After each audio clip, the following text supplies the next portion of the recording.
Oxford House, in the chapel at Oxford House, and we've just performed for the first time the Scottish play to a target age range of 10 years old.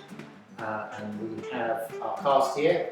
I'm going to ask you, Greg, how was the week? It's been really good, yeah, very productive, really interesting to explore ways of telling such a great story, and really fun to incorporate lots of music.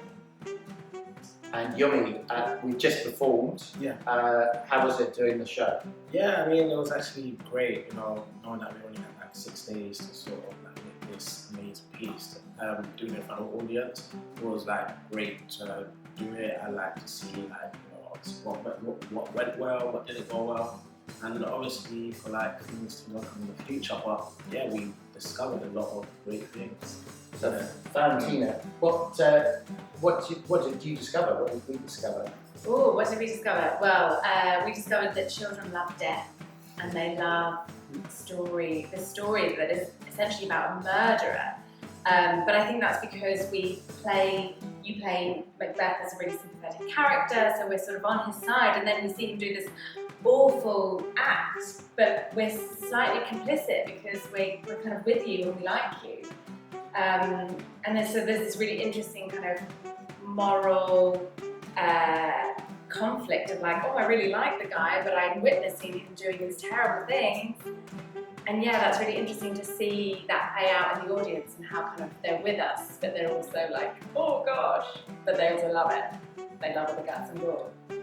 So we were exploring the story, but also ways of telling, and music was really important.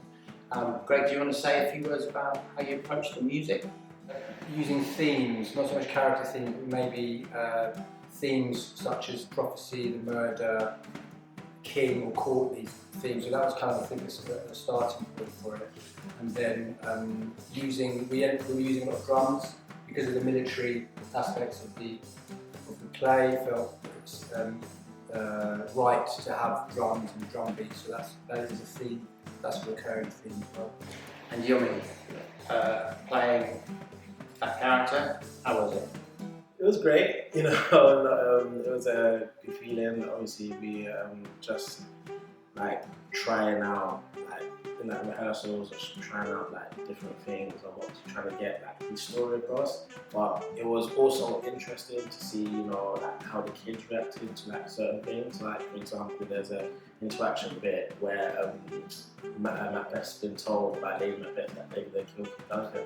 And just to hear some of the kids' reactions, a lot of them were like, yeah, do it, you know what I mean? You'll be king. Some of them are just like, no, don't do it. Well, I mean, probably most of them were like, yeah, definitely do it. But yeah, it was like great to have that audience sort of participation with the kids, and yeah, just something that was amazing to explore.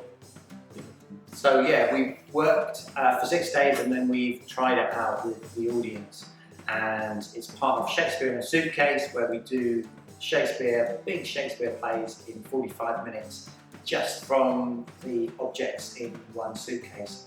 And we're going to put everything back in the suitcase now, and it will be back on the road probably 2023.